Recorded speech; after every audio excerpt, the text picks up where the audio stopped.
హ్మ్, ఒక్కసారి ఊహించుకోండి. ఒక భారీ కార్పొరేట్ కంపెనీ మార్కెట్లో అందరి దృష్టిని ఆకర్షిస్తూ ఏకంగా 34,000 కోట్ల రూపాయలకు పైగా లాభాన్ని ప్రకటించింది. ఆ వినడానికి చాలా అద్భుతంగా ఉంది కదా. అవును, సామాన్య పెట్టుబడిదారులంతా ఆ నంబర్ చూసి అబ్బా, ఇక ఈ కంపెనీ దశ తిరిగినట్లే అని సంబరపడిపోతారు. కానీ అదే కంపెనీ ఆర్థిక నివేదికల లోపలికి వెళ్లి చూస్తే వాళ్ళ ఆస్తుల కంటే అప్పులే ఎక్కువగా ఉన్నాయి. అంటే వాళ్ళు పెట్టిన మూలధనం ప్రతిరోజు కరిగిపోతోందన్నమాట. కరెక్ట్. పైకి కనిపించే ఆ భారీ లాభం అసలు వాళ్ళ వ్యాపారం ద్వారా వచ్చిన డబ్బే కాదు. వినడానికి ఇదొక పెద్ద స్కామ్ లాగా లేదా సినిమా స్టోరీ లాగా అనిపిస్తుంది కదా. నిజమే, కానీ ఇది స్కామ్ కాదు, పూర్తిగా చట్టబద్ధమైన అకౌంటింగ్. అంతే కదా. ప్రస్తుత భారతీయ టెలికాం రంగంలో వొడాఫోన్ ఐడియా అంటే విఐ విషయంలో అక్షరాలా ఇదే జరుగుతుంది. ఈరోజు మనం వొడాఫోన్ ఐడియా ఆర్థిక పరిస్థితిపై చేయబోయే ఈ లోతైన విశ్లేషణకు స్వాగతం. ఈ టాపిక్ మీద మార్కెట్లో చాలా చర్చ నడుస్తోంది. అవును, అందుకే ఈ విశ్లేషణ ఉద్దేశ్యం ఒక్కటే. కేవలం 2 నెలల్లో 75% పెరిగి ₹15.09 గరిష్టాన్ని తాకిన ఈ షేరు నిజంగానే అద్భుతాలు సృష్టించబోతోందా లేక మార్కెట్ కళ్లకు గంతలు కడుతుందనేది తెలుసుకోవడం. సరే, దీన్ని వివరంగా చూద్దాం. మన ముందున్న రిపోర్ట్స్ ప్రకారం అసలు కథేంటో అర్థం చేసుకుందాం. ఖచ్చితంగా. చూడండి, ఒక కంపెనీ ఆర్థిక నివేదికలను చదవడం అనేది పైకి కనిపించే ముఖచిత్రాన్ని చూడటం లాంటిది కాదు. దాని వెనుక ఉన్న వ్యాపార యంత్రాంగాన్ని డీకోడ్ చేయటం. అంటే లోపల ఏం జరుగుతుందో చూడాలి. అవును. ఇక్కడ డేటా చూస్తే ఒక విచిత్రమైన పరిస్థితి కనిపిస్తోంది. మార్కెట్ వర్గాల్లో ఈ షేర్ గురించి తీవ్రమైన ఉత్సాహముంది. డెలివరీ వాల్యూమ్స్ ఒక్కసారిగా పెరిగాయి. కానీ ఫండమెంటల్స్ మాత్రం పూర్తిగా భిన్నమైన కథని చెబుతున్నాయి. ఖచ్చితంగా. ఆ విచిత్రమైన పరిస్థితి గురించే ముందు మాట్లాడుకోవాలి. జూన్ 3వ తేదీన మార్కెట్ డేటా చూస్తే డెలివరీ వాల్యూమ్ ఏకంగా 31.37 కోట్ల షేర్లకు చేరుకుంది. బాబోయ్, అది చాలా పెద్ద నంబర్.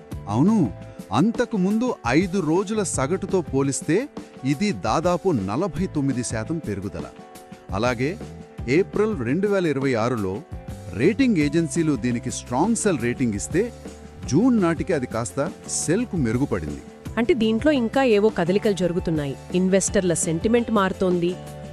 షేర్ ప్రైస్ ఇలా రాకెట్ల దూసుకుపోవడానికి ప్రధానంగా వినిపిస్తున్న కారణం ఆ 95,000 కోట్ల రూపాయల ఫండ్ రైజింగ్ వార్తలు. అందులో సుమారు 45,000 కోట్లను 5G రోలౌట్ కోసం వాడబోతున్నారని మార్కెట్ టాక్ కదా. కరెక్ట్.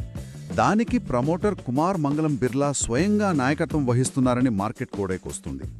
అసలు టెలికాం రంగంలో ఇంత భారీ మొత్తంలో నిధులు ఎందుకు అవసరమవుతాయి? ఈ 95,000 కోట్లు కంపెనీకి ఒక మంత్రదండంలా పనిచేస్తాయా? చూడండి, టెలికాం రంగం అనేది నిరంతరం మూలధనాన్ని మింగేసే ఒక మహాసముద్రం లాంటిది. ఇక్కడ టెక్నాలజీ ప్రతి 5-6 ఏళ్లకు మారుతూ ఉంటుంది. అంటే 3G నుండి 4Gకి, మళ్ళీ ఇప్పుడు 5Gకి. అవును. అలా మారటమంటే కేవలం సాఫ్ట్వేర్ అప్డేట్ చేయడం కాదు. దేశవ్యాప్తంగా ఉన్న వేలాది సెల్ టవర్ల వద్దకు భౌతికంగా వెళ్లి పాత పరికరాలను తీసేసి కొత్త భారీ యాంటెనాలను అమర్చాలి. వామ్మో, అది చాలా పెద్ద ప్రాసెస్ కదా. ఖచ్చితంగా. ఆ టవర్లను అనుసంధానించడానికి భూమి అడుగున లక్షల కిలోమీటర్ల ఫైబర్ ఆప్టిక్ కేబుల్స్ వెయ్యాలి. ఇదంతా ఒకెత్తైతే ఆ స్పెక్ట్రమ్ను వాడుకోవడానికి ప్రభుత్వానికి వేలాది కోట్లు ఫీజుగా చెల్లించాలి. అంటే ఈ 45,000 కోట్ల మూలధన వ్యయం అంటే క్యాపెక్స్ అనేది వాళ్లకు ఎంట్రీ టికెట్ లాంటిదన్నమాట. అంతే కదా. జియో, ఎయిర్టెల్ ఇప్పటికే 5G నెట్వర్క్ను దేశవ్యాప్తంగా విస్తరించాయి. వొడాఫోన్ ఐడియా వాళ్లు కనీసం 83 నగరాల్లో లక్ష్యం పెట్టుకున్నా ఈ స్థాయి నిధులు తక్షణం అవసరం. ప్రమోటర్ కుమార్ మంగళం బిర్లా ఓపెన్ మార్కెట్ ద్వారా దాదాపు 2 కోట్ల షేర్లను సొంతంగా కొనుగోలు చేయడం అనేది ఇన్వెస్టర్లకు ఒక భరోసానిచ్చింది. మా కంపెనీ మీద మాకు నమ్మకముందని చెప్పకనే చెప్పినట్లయింది. వార్తలకు తోడు మార్కెట్ సెంటిమెంట్ను ఆకాశానికి తీసుకెళ్లిన మరో కీలకమైన అంశం ప్రభుత్వం ఇచ్చిన మినహాయింపు. ఓహో, అవును. డిసెంబర్ 2025లో ప్రభుత్వం ఏజీఆర్ బకాయిలను కువించింది. ఇది టెలికాం కంపెనీల ఆదాయంలో ప్రభుత్వం తీసుకునే వాటా కదా. అవును. దాన్ని 27% తగ్గించి అక్షరాలా 64,046 కోట్లకు ఫిక్స్ చేశారు. అంతకంటే ముఖ్యమైన విషయం, ఈ బకాయిల చెల్లింపుపై 2031-32 వరకు 5 ఏళ్ల మారటోరియం ఇచ్చారు. ఇది చాలా పెద్ద రిలీఫ్. ఇది వింటుంటే సముద్రం మధ్యలో మునిగిపోతున్న పడవకు రంధ్రం పూడ్చడమే కాకుండా కొత్త ఇంజిన్ పెట్టి దారి చూపించినట్లుగా ఉంది కదా. కరెక్ట్గా చెప్పారు. ఆ రంధ్రం పోర్చడమే ఈ మారటోరియం. టెలికాం కంపెనీలు రోజూ ఎదుర్కొనే అతిపెద్ద సవాలు క్యాష్ ఫ్లో.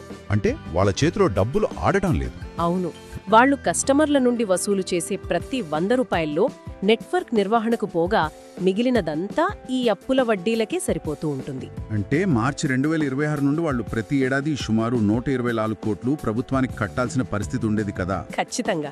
ఇప్పుడు ఆ 5 ఏళ్ల మారటోరియం వల్ల ఆ డబ్బు కంపెనీ చేతుల్లోనే ఉండిపోతుంది.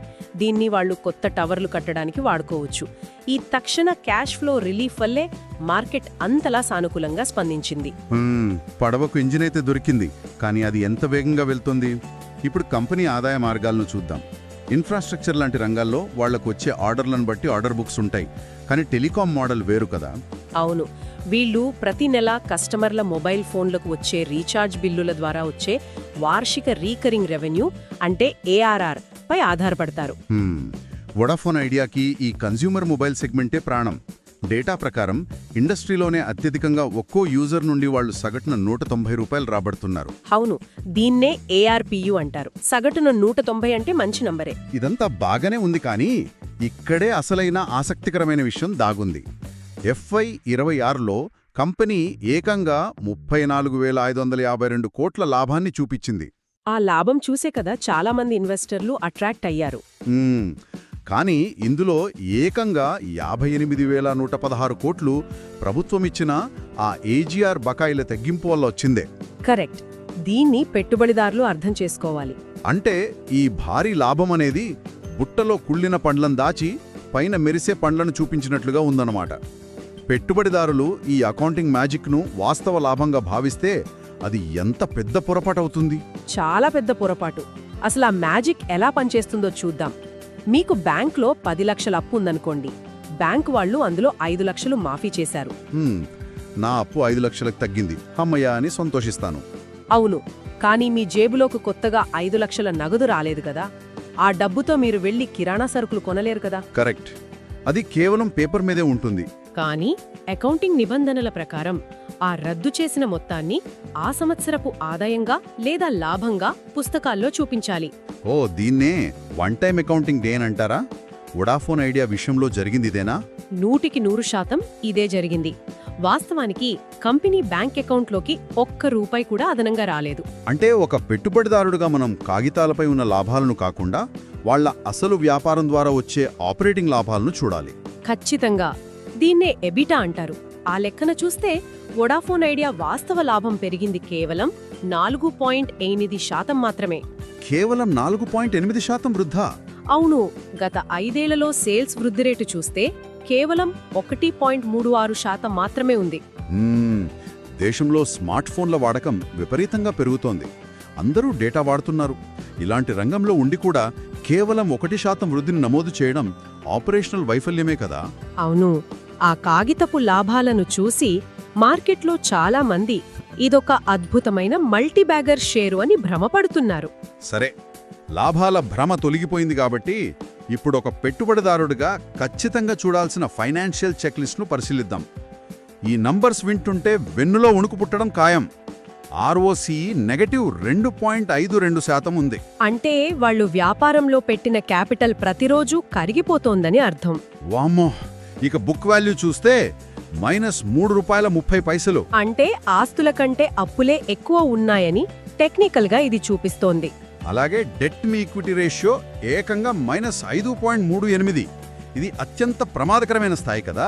కానీ చూడండి, వాల్యుయేషన్ విషయానికొస్తే PE రేషియో చాలా ఆకర్షణీయంగా 4.66గా కనిపిస్తోంది.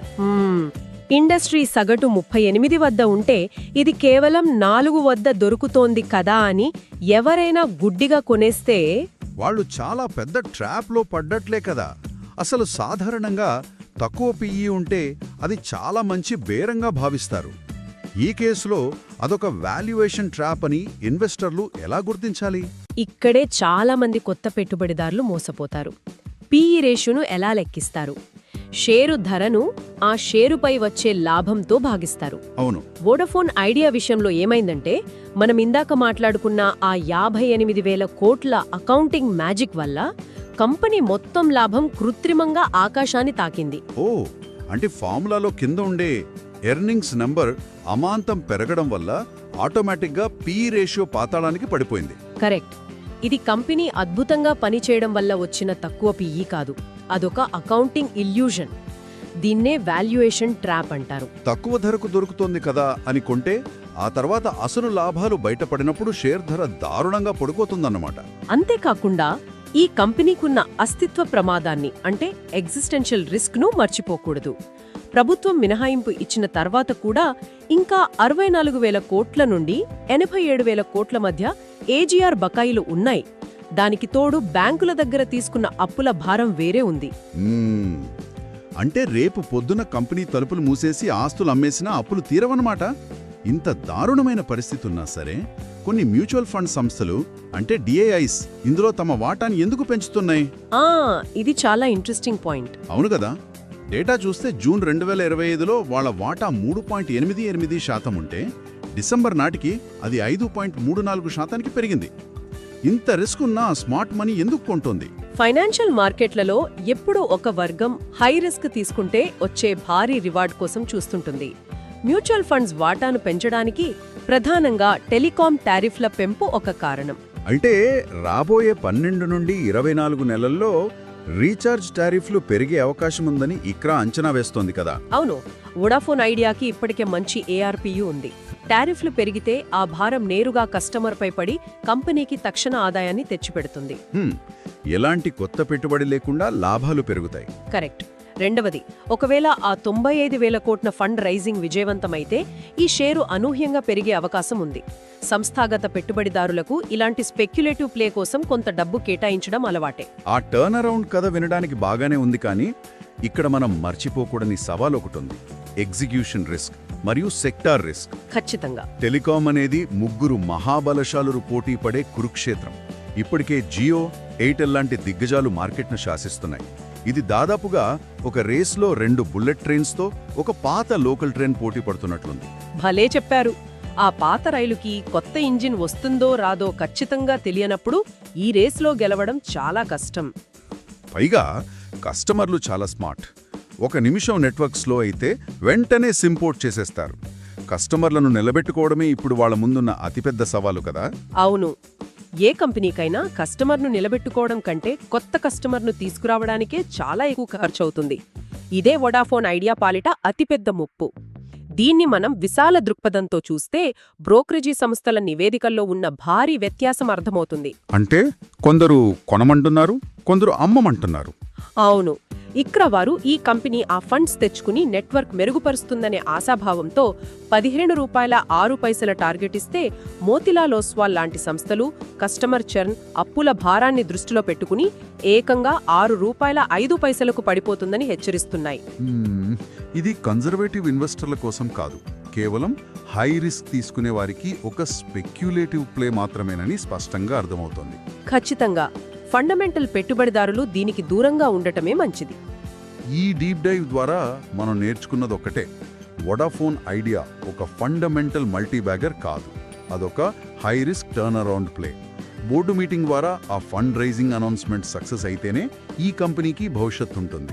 ఆ ఫండ్స్ను అత్యంత వేగంగా, సమర్థవంతంగా క్షేత్రస్థాయిలో పెట్టుబడిగా మార్చడం, అంటే ఎగ్జిక్యూట్ చేయడమే వాళ్ల మనుగడను నిర్ణయిస్తుంది. ముగించే ముందు ఒక ఆసక్తికరమైన ఆలోచన: వోడాఫోన్ ఐడియా బతికి బట్ట కట్టడం కేవలం ఆ కంపెనీకే కాదు, మొత్తం టెలికాం రంగానికి కూడా ముఖ్యం. అవును, ఇది చాలా కీలకమైన పాయింట్. ఒకవేళ వాళ్ళు ఆ 95,000 కోట్లు సేకరించలేక ఈ కంపెనీ గన కుప్పగూలితే, భారతదేశ టెలికాం రంగం పూర్తిగా కేవలం ఇద్దరి చేతుల్లోకే, అంటే డుయోపోలీకి వెళ్ళిపోతుంది. మార్కెట్లో మూడో పోటీదారుడు లేకపోవడం చాలా ప్రమాదకరం. అంతేగదా. పోటీ లేని ఆ పరిస్థితి భవిష్యత్తులో మన ఫోన్ బిల్లులను, డేటా ధరలను ఎంతలా పెంచేస్తుందో ఆలోచించండి. స్వేచ్ఛా విపణిలో ఆ మూడో ప్లేయర్ లేకపోవడం సామాన్యుడి జేబుకు ఎంత పెద్ద ముప్పో విశ్లేషించుకోండి. ఈ ఆలోచనతో ఈనాటి డీప్ డైవ్ను ముగిద్దాం. This video is created solely for educational and informational purposes. The views, opinions, analysis, and interpretations presented in this video are based on publicly available information, company filings, financial reports, news articles, and other sources believed to be reliable at the time of creation. This content is not intended to promote, defame, harm, misrepresent, or influence the reputation of any individual, company, organization, or institution. The analysis shared in this video reflects an independent assessment of available information and should not be considered as a recommendation to buy, sell, or hold any security. Stock market investments are subject to market risks. Viewers are strongly advised to conduct their own research and consult a qualified financial advisor before making any investment decisions. The channel and creators shall not be responsible for any financial gains or losses arising from actions taken based on this content.